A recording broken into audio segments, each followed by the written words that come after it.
Hola a todos, bienvenidos a Contando la U, el magazine informativo de la Fundación Universitaria Luis Amigo. Mi nombre es María Camila Tobón. ¿Cómo son las relaciones entre parejas, entre padres e hijos, entre hermanos y entre todos con la abuela? Es uno de los fragmentos del libro de Historias de Familia, donde se nos permite compartir el mundo y dar una exposición de este y conocer más la vida del profesor César. Hoy tenemos con nosotros a César Augusto Tapias, quien es sociólogo de la Universidad de Antioquia y magíster en Antropología Social de la Universidad Nacional. Además de ser realizador audiovisual, con estudios en San Antonio de los Baños, en Cuba. Y por supuesto, profesor de la Facultad de Comunicación Social de nuestra universidad. Él recientemente ha lanzado su libro Historias de Familia. Hoy lo tenemos con nosotros para que nos hable acerca de esto. Muy buenos días. Buenos días, muchas gracias por invitarme. El libro Historias de Familia sale la próxima semana a la biblioteca de la FUNLAM. Antes de que nosotros podamos tener el libro en nuestras manos, quisiera preguntarle ¿de qué trata este libro? Sí, básicamente son unos relatos de familia, unos extractos, unas viñetas, les llamamos en antropología, unos pequeños relatos que yo de alguna manera contextualizo en el marco de la metodología antropológica de cómo se obtuvieron. No hago una contextualización histórica o política de los acontecimientos, porque de todas formas he defendido que es muy difícil hablar de la familia en público, ¿no es cierto? Y bueno, no, después de muchos años de tener el texto todavía sigue costando mucha dificultad despegarse, desmarcarse, distanciarse del objeto de estudio. Y bueno, lo que estoy es explorando precisamente como esa relación mía con esos datos. Profesor, ¿y cómo concibe usted esa definición de la palabra familia dentro de su libro? En realidad, en nuestra sociedad es un concepto con muchas definiciones. Básicamente, como el 99% de los hogares, yo estoy hablando de una familia disfuncional, ¿cierto? Atravesada como por circunstancias de violencia, básicamente. Y vemos pues que, digamos, está atravesada por diferentes tipos de violencia que yo también enumero o menciono, pero básicamente también como plantear un asunto frente a la relación del investigador con los otros sujetos que investigan, ¿no es cierto? Profesor, ¿y cómo fue la realización de ese libro? Pues, ¿qué hizo? ¿Cómo fue todo el proceso? Bueno, en realidad sostengo que el libro todavía no está hecho, el proceso todavía no termina, porque un elemento fundamental de su creación está en su lectura, ¿no? Yo elaboré los textos hace mucho tiempo y a medida que los iba transcribiendo volvía a esos lugares y lo leía con ellos. Entonces era también como la posibilidad de convalidar algunas descripciones, algunos planteamientos de la historia como tal, pero en el fondo, en términos como de la metodología de la investigación, aquí hay un ejercicio de reflexividad, de evaluación, no solamente de los datos que obtuve, sino las maneras o los procedimientos que empleé para obtenerlos, ¿no?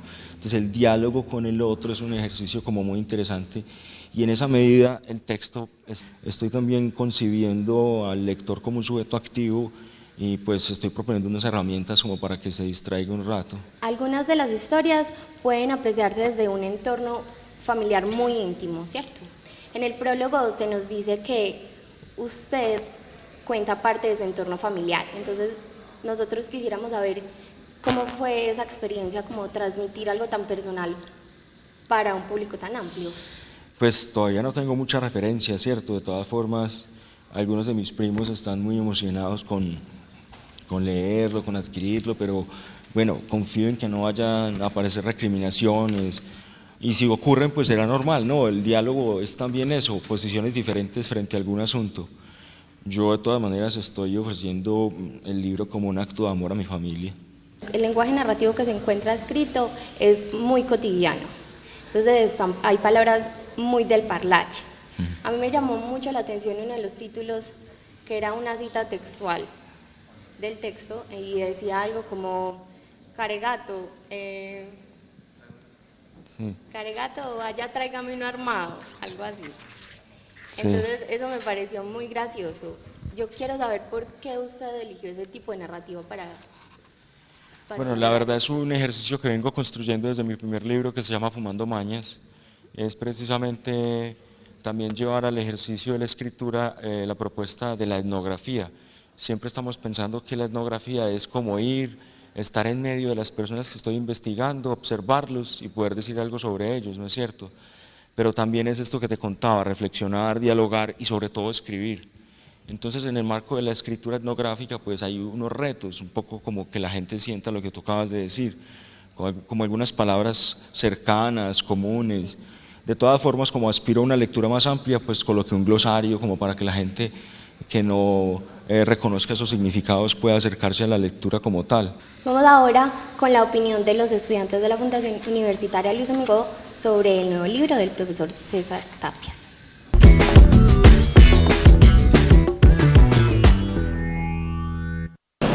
Al ser un núcleo fundamental, la familia transmite las verdaderas bases de lo que debería ser una educación. La familia se convierte en la base social de conocimientos y de valores para los individuos, por eso me parece que es fundamental para el crecimiento de los ciudadanos. La familia es la base de toda sociedad, puesto que es el núcleo primario en el que un individuo se ve inmerso. Actualmente es el eje para llevar esas tradiciones de una época a otra.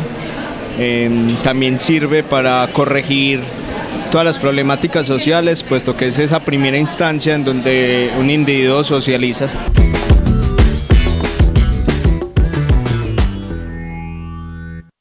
Al principio de cada historia, dentro del libro, usted agrega una cita textual de otro autor.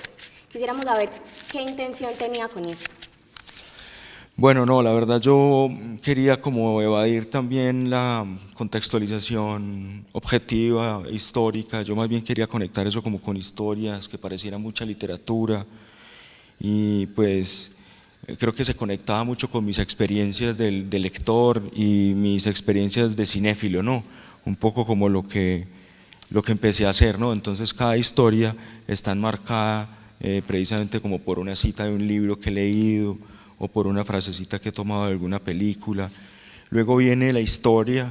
En algunos casos yo paso de la historia a una reflexión antropológica, y ahí me refiero a algunos teóricos que he estado leyendo, sobre todo en el marco, digamos, de explicar también la manera como estoy escribiendo, el lugar que le otorgo a los otros en mi escritura, cómo me relaciono con ellos, pues que siguen siendo unos debates muy importantes hoy en la ciencia social.